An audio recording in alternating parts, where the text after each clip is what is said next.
warahmatullahi wabarakatuh. Izin memperkenalkan diri. Nama Ade Ferbiansa. Di sini saya akan menjelaskan mengenai materi pengimplementasian artificial intelligence dan mekatronika beserta komponen hardware yang terdapat dalam komputer dan perbedaan bit and byte. Langsung saja.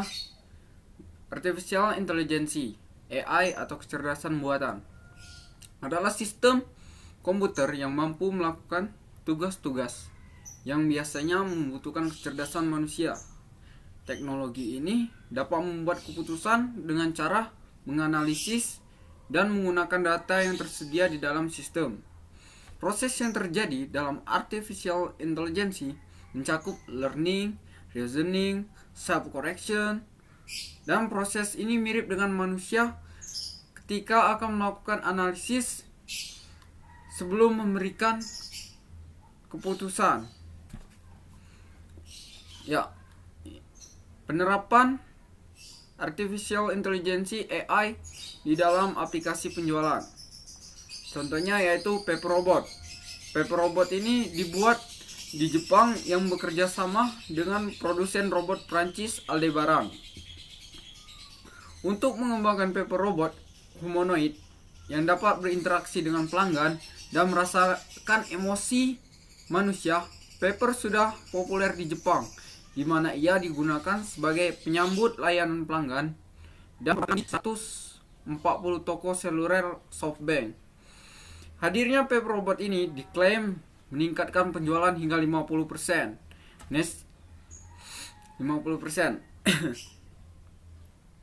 Dan penerapan selanjutnya yaitu di bidang jasa pengiriman. Contohnya yaitu Amazon Drone. Amazon Drone adalah sebuah teknologi yang dikembangkan oleh Amazon yang bekerja sama dengan pemerintah Inggris. Produknya yaitu Prime Air Amazon. Digambarkan sebagai sistem pengiriman di masa depan untuk pengangkutan dan pengiriman paket hingga 5 pon secara aman dalam waktu kurang dari 30 menit. Amazon Drone pertama kali diuji coba pada tahun 2016 dan hingga saat ini masih terus berusaha untuk dikembangkan lagi. Selanjutnya yaitu mekatronika. Mekatronika adalah kombinasi dari teknik mesin, elektronik, dan rekayasa perangkat lunak untuk merancang sistem hibrid yang canggih. Contoh mekatronika termasuk subsistem otomotif seperti sistem pengereman anti-lock. Langsung ke penerapan mekatronika. Penerapan mekatronika di dalam bidang otomotif yaitu sebagai contoh sistem mekatronik pada kendaraan bermotor adalah sistem rem ABS atau anti-lock braking system, atau sistem pengereman yang menghindari terkuncinya roda sehingga mobil tetap dapat dikendalikan dalam pengereman mendadak. Yang kedua yaitu penerapan di dalam teknologi penerbangan. Dalam teknologi penerbangan modern digunakan comfort in turbulence system sehingga dapat meningkatkan kenyamanan penumpang walau ketika turbulence. Selanjutnya yaitu perbedaan bit dan byte. Kita masuk ke pengertian bit terlebih dahulu. Bit diibaratkan saklar yang dapat menyala atau mati. Nilai angka dalam bit adalah 0 dan 1.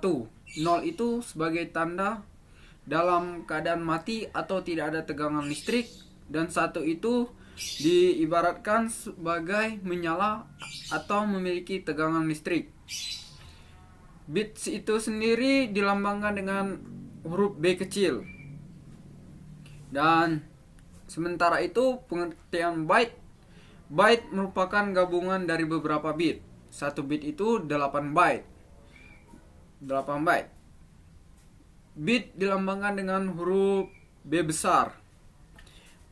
Byte ini digunakan dalam satuan penyimpanan data dalam sebuah komputer yang nantinya akan disimpan dalam sebuah memori komputer. Satuan byte pun beragam dalam media penyimpanan, mulai dari kilobyte, megabyte, gigabyte, dan terabyte.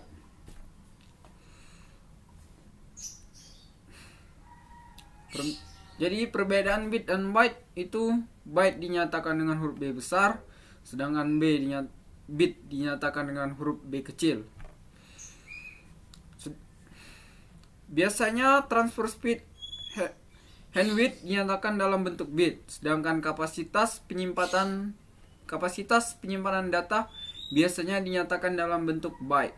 Konversi, 1 byte itu sama dengan 8 bit, dan 1 bit itu sama dengan 1/8 byte. Ya, materi selanjutnya yaitu komponen hardware yang terdapat dalam komputer. Yang pertama itu main memory atau memori utama. Memori utama digunakan sebagai akses data cepat oleh prosesor dan tidak berfungsi sebagai tempat untuk menyimpan data. Memori utama ini dapat diklasifikasikan menjadi 2, yaitu ROM, Read Only Memory, dan RAM, Random Access Memory, atau juga dikenal dengan Read and Write Memory atau RWM. Yang kedua yaitu storage. Storage ini adalah sebuah perangkat digital yang berfungsi untuk menyimpan berbagai macam data digital yang dapat disimpan dalam kurun waktu yang tidak menentu, tergantung dengan usia perawatan dari perangkat storage itu sendiri. Saat ini perangkat storage terus dilakukan pengembangan, baik secara jenis perangkatnya, inovasinya, maupun ukurannya.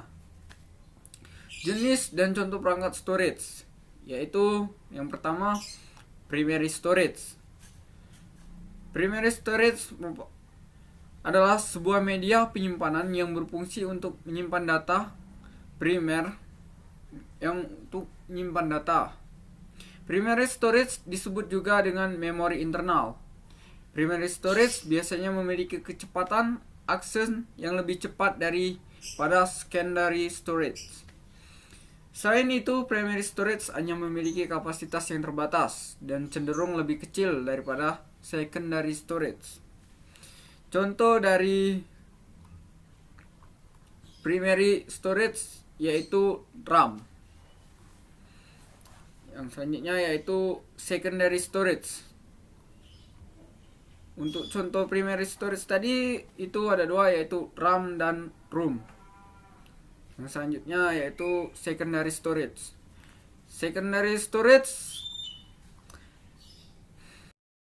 jika pengertian storage pada jenis primary merupakan penyimpanan sementara, maka pada secondary adalah kebalikannya. Secondary storage adalah sebuah media penyimpanan data secara permanen yang disimpan untuk melayani pemrosesan data yang dilakukan oleh CPU. Kenapa disebut permanen? Karena secondary storage atau non volatile ini sama sekali tidak bergantung pada listrik seperti primary storage. Ketika listrik padam, maka data yang tersimpan di dalam secondary storage akan tetap ada dan dapat kita akses ketika listrik menyala. Namun berbeda dengan primary storage. Primary storage yang ketika listrik padam, maka data yang tersimpan di dalamnya akan terhapus semuanya. Contoh dari secondary storage yaitu pertama hard disk, disket, CD atau DVD. Yang ketiga yaitu input. Input atau masukan. Perangkat ini berarti perangkat masukan yang memberi perintah langsung berupa informasi digital pada pengguna. Benda ini dapat dilihat dan diraba. Bukan seperti perangkat lunak komputer yang sifatnya tidak dapat diraba karena berupa 2 dimensi. Perangkat input merupakan perangkat yang pendukung yang berfungsi untuk memudahkan pengguna dalam menggunakan alat komputer ini. Perangkat input komputer.